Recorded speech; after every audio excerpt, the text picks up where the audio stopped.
পরীক্ষা 2024 সালের এইচএসসি পরীক্ষা বাতিল করা হয়েছে। যে নোটিশের মাধ্যমে এইচএসসি পরীক্ষা বাতিল করা হয়েছে সেই নোটিশটি এখন দেখাবো।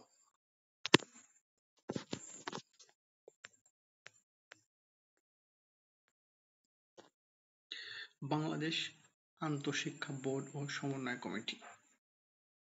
এই নোটিশটি প্রকাশিত হয়েছে আগস্ট মাসের 20 তারিখে। বিষয় এইচএসসি ও সমমান পরীক্ষা 2024 এর স্থগিত পরীক্ষাসমূহ বাতিল প্রসঙ্গে। উপর্যুক্ত বিষয় পরিপ্রেক্ষিতে জানানো যাচ্ছে, অনিবার্য কারণবশত এইচএসসি ও সমমান পরীক্ষা 2024 এর স্থগিত পরীক্ষাসমূহ বাতিল করা হলো। এ বিষয়ে প্রয়োজনীয় ব্যবস্থা গ্রহণ করার জন্য অনুরোধ করা হলো।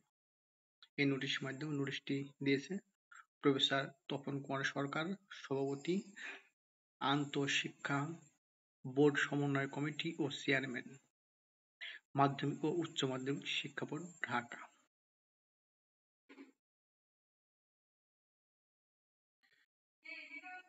এই নোটিশটির মাধ্যমে এইচএসসি পরীক্ষা বাতিল করা হয়েছে এবং অটো পাস দেওয়ার সম্ভাবনা আছে। নিক্সা ডিপ্লোমা CNN চ্যানেলটি এখনো যারা সাবস্ক্রাইব করেনি সাবস্ক্রাইব করে রাখুন এবং পাশে থাকা বেল আইকনটি প্রেস করুন। ধন্যবাদ।